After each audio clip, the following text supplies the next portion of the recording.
You're listening to Sip and Grow the podcast, the show where we taste awesome, delicious wines while having unfiltered conversations about our passions, experiences, struggles, entrepreneurship, and life. My name is Nicole Di Pasquale, and I'm a wine enthusiast just trying to pursue her passions and dreams while taking you on the journey with me, one episode at a time. My ultimate goal is to not only bring you wine knowledge and value, but also inspire you to enjoy your process and journey in pursuing your passions and dreams. Because guess what? The person you become while enduring the process is more important. So sit back, grab a glass, and let's sip and grow together.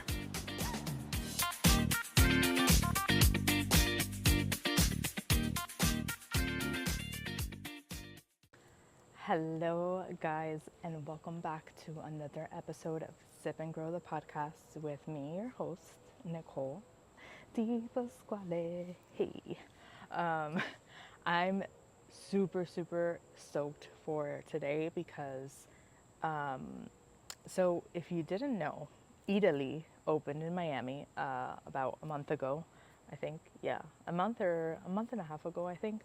And I've already been 3 times. On my third time, I finally went through the wine section because I I love the wines there. It is on the pricier side. I will say if you go to Italy anywhere, it is on the pricier side. That's the only thing that kind of sucks about it. But you know what? I don't mind. Honestly, all of my money mostly goes to food and wine. So here we are. Here we are. But I spoke to the like wine lady there, like the girl in charge of like the wine section. She was super nice. She's French, and her name is Anne. She had like a second name, but we're just gonna call her Anne. I'm sorry, Anne, if you see this. I totally just forgot the second part of your name, but anyways, she was super sweet, super nice. I spoke to her, and she saw that I was kind of like a geek with wine, so we started geeking out towards like all the wines that were there. And then I told her a little bit about like what wines I've tried, and I was like, listen, like between you and me, I got a podcast. You know, it's just for fun. It's because I like talking about wines. But if you were to go, like, if you had a podcast just for fun about wine, and you had to bring like a random ass wine onto this podcast, like, what would you bring? And she was like, say less, Nicole, say less. I got you, girl. So she took me to this, well, she kind of like helped me get like a red, because I also got Lambrusco that day because I really love Lambrusco, and I recently tried one there that I really like, so I bought that one. And then I got another one that I haven't tried that I've been wanting to try, and that I also now sell in this new company that I'm working for. So I bought it because I was so excited. I was like, I need to try it. But we're digressing here. We got to get back to the point. So she helped me pick out like red wines, white wines, and I told her, hey, throw in a little, do you have any orange wines? Let's throw in a little orange wine in there, which whatever, essentially it's a white wine, but you know, we're here. So I have an orange wine for you today. And first of all, can we take a moment to appreciate this beautiful label? This is, I'm sorry, when I looked at this bottle, I was like, oh my God, I feel like artsy. Like this is like very unique bottle. If I were to see this bottle, I'd be like, yeah, I want to try it already without knowing anything about it. So she told me that this is like really, she likes this wine because it's a very particular wine, and it's not, and she did warn me, she's like, this won't be for everyone. So like you might like it or you might hate it. It's like one of those wines. But one of the things she did tell me, she was like, this wine, I feel like when I tried it, it would go like it goes really well with any stinky cheese. And she was like, you know, this may sound a little gross, but like the stinkier the cheese, the better. And she's, you know, I personally don't like blue cheese. All my family loves blue cheese. I don't like blue cheese, but I like gorgonzola, which is also considered like a stinky cheese. And then of course there's other funky cheeses out there that I've tried before. I don't remember the names because there's a lot of different types of cheeses, and some of them I really like, and then others I'm like, not my cup of tea. But anyways, she told me this wine was one of those wines where like you either love it or you hate it, but it's cool because she was like, it's a blend of 3 different grapes. And I had mentioned to her that one of my favorite grapes from Italy, specifically, like this wine is from Sardinia, which we're going to get into that now, but is Cannonau. So Cannonau is actually Grenache. It's the grape varietal that we know as Grenache, but in Italy it's called Cannonau. So this wine specifically is from Sardinia. The producer's name is Cardedeu. Cardedeu Vineyards is the producer name, I guess the official one. And this specific wine is called Bucce. So Bucce, spelled Bucce, Bucce in Italian translates to skins. So this is considered an orange wine because remember, orange wine is macerated on, like it's white wine macerated on the skins. So in Italian, macerated on the skins translates to Bucce sulle macera, or no, macerato sulle bucce. That means macerated on the skins in Italian. So the only thing, my only complaint about this wine is I don't know what vintage it is. I asked her and she was like, oh, I'm so sorry, I don't have it in my notes. I don't know either. Like she really tried hard to like find it and she couldn't. And I said, don't worry, I'll try to find it online. I researched the shit out of this wine and I found the like notes on the producer from the distributor, like the people who distribute this wine, and they didn't even have the vintage on there. And the thing is like, I don't even know how you could differentiate the vintages because there's, I don't know, maybe by the UPC, which is like the numbers in the back. Regardless, I don't know what vintage this is, but it's okay, we're here. This wine is made up of 3 grape varietals. So the first one is Vermentino. Vermentino is a very well-known white grape varietal planted around many different countries, but in Italy it's very popular. I would say Vermentino is like very similar to a Sauvignon Blanc or a Pinot Grigio or a Riesling. I mean, it has its own characteristics, but I think the main point would be that it's a white wine that's like lower on the tannins, higher in acidity, and tends to be medium bodied. So that's the first grape varietal that this wine consists of. The second one is Cannonau, which is the Grenache grape. And then the third one is Nasco. Nasco is a native grape to Sardinia. It's known as like a filler grape almost, like it's known to be put into blends. And this grape has been grown there since like the Roman times apparently. And it tends to give like a funky twist to wines because it tends to be a little bit more on the medium bodied side, and has a little bit more like body to it, I guess. This is what I read. I've never tried this grape. I don't even know if they make a wine 100% made out of that grape, but I did read that they tend to throw it into blends. So I'm interested to see how this is gonna turn out.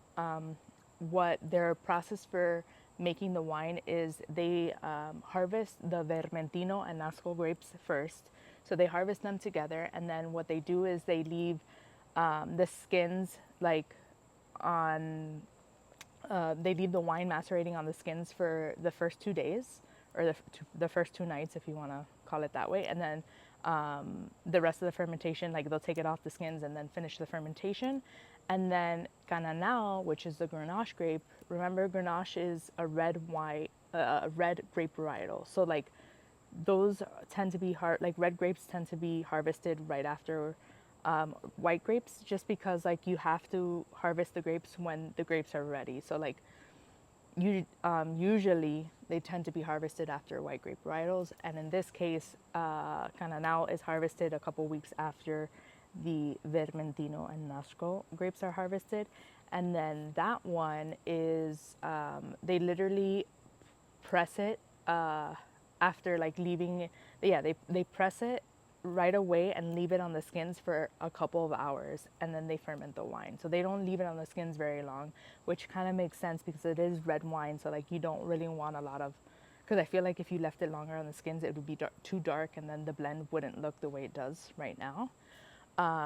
And then when that finishes fermenting, so like in one tank you have the Vermentino and Nasco grapes fermenting. In the other tank you have the Cannonau fermenting. When those two are done, what they do is they blend both of them together and they leave that kind of maturing in a cement tank for a minimum of 6 months. So this is, again, what I read up on this. So my imagination or my thought process is probably like the winemaker at the 6 month mark checks on the wine and says, okay, like this is tasting like the Bucce wine should taste, or he might say like, he or she might say like, oh, I need to leave it a couple more months in here and then I feel like we can bottle it. And then once they bottle it, they it's unfined and unfiltered. So what does that mean? That means they do not filter the wine when bottling, and they do not put any fining agents in the bottle. In the wine before bottling the wine. So usually a lot of wineries tend to put fining agents in the wine before bottling, just because it'll help clear out, like if the wine is kind of looking kind of foggy, or there's like leftover sediments, like it'll help clear all of that out. But in this case, honestly, like just looking at the wine right now, it looks like impeccable for it being unfined and unfiltered, which you tend to see a lot of natural wines tend to be unfined and unfiltered in the bottle. Doesn't mean it's bad. It just means that some wines you might get that like cloudiness to it, or leftover particles lingering around there, but it's not bad for you. It just doesn't look pleasant, and that's why most wineries tend to put fining agents, because it's just gonna make the wine look more appealing. And fining agents aren't bad. Like there are fining agents out there that, I know my winemaker, we used a vegan fining agent, if I'm not mistaken. And anything that we added, because he didn't add much to the wine, but anything that was added was like top-notch quality, vegan, like not bad for you at all. So it's not a bad thing, but I just wanted to give you guys all the information about this before we open it up and try it. The owner, his name is Sergio. He is like the fourth, Sergio Lio, I believe is his last name, like Lio. He is the fourth generation producer from his family involved in making wines for this winery. So it's been passed down from generations in his family. It's a family business. We love that. And we love that they do practice sustainable farming, and they don't put any chemicals or use any chemicals in their farming practices. They are low intervention winemaking people. So we love everything that they stand for already. And I love that the bottle looks like very artsy fartsy. Is that a hair? That is a hair. Excuse me while I open this bottle. But anyways, Anne was so sweet, and I was so, like, I've had this bottle already for 2 weeks, and I was like, oh my God, today is the day we get to film this. I am so excited. My God. Oh my God. I can't wait to try this wine. Okay. Yeah, dude, like, first of all, the fact that it's unfiltered, this looks amazing. Like, you can see right through the wine. The color is 10 out of 10. It has like a golden orange hue color to it. On the nose, I'm getting like pineapple, like the sweetness of a pineapple, but like almost mixed with a lot of like citric notes as well. I'm even getting honey on the nose. It has like a very sweet floral smell to it, which is really, really nice. And the like citric notes coming through, I would say, is like a Mayer lemon. And is there like, There's something else in here. Let's try it.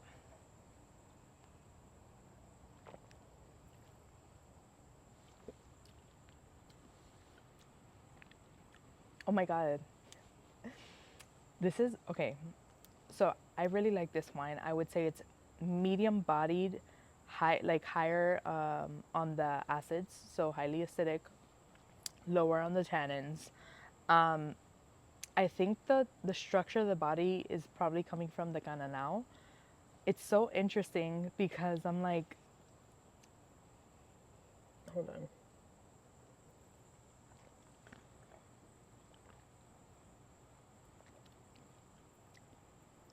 You know what's interesting?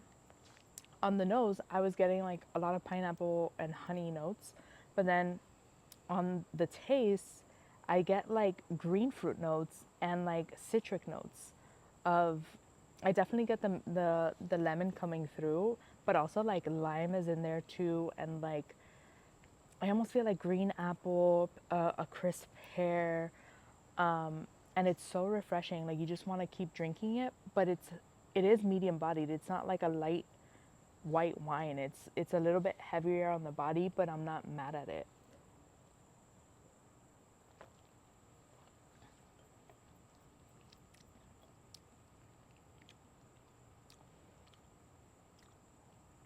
I would also say it has like a little bit of the um, bitterness of like a grapefruit as well, but like it's not super intense. So I feel like it's well balanced, highly acidic, and medium bodied, and it just like has a good like structure to it, and it goes down super smoothly, and it's very refreshing, and you just want to keep drinking it. I think honestly, I feel like she was right. This would go really good with stinky cheese. I would almost say like any pasta with like a gorgonzola sauce would be excellent. What else would this pair with?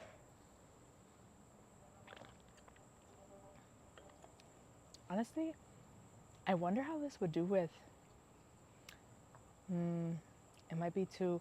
I wonder how it would pair with like spicy food. Maybe I should try this. I don't know. I would want to try that combination or like anything that has like a heavy creamy sauce. I feel like this would go really well with that. Even like a carbonara, like a carbonara pasta. Oh my god, with this wine, I feel like would be a really good combo. Interesting. We gotta try it. We gotta try it. Ugh, I gotta buy another bottle. Jesus. But anyways, my rating for this wine, I will say, I don't know the vintage. The price point is $28.99, so it is a little bit higher on the price point. But I really, really enjoyed this wine. I think my rating for this wine is gonna be an 8.3 out of 10. I would buy this wine again, and I feel like it's a really fun white wine that's not common, and it'll bring conversation to the table. And I feel like it's a really cool wine to present to people who want to try something different than your usual like go-to white wines, you know. And it is an orange wine, so let me know if you guys try it. Let me know if you like it. Shout out to Anne at Eataly in Aventura. It's $28.99. I hope you guys get to try it and send me a little review. I want to know. I want to hear. But you know what? We're just going to keep drinking wine and making some episodes because that's what we're here for. Cheers. I'll see you guys on the next one.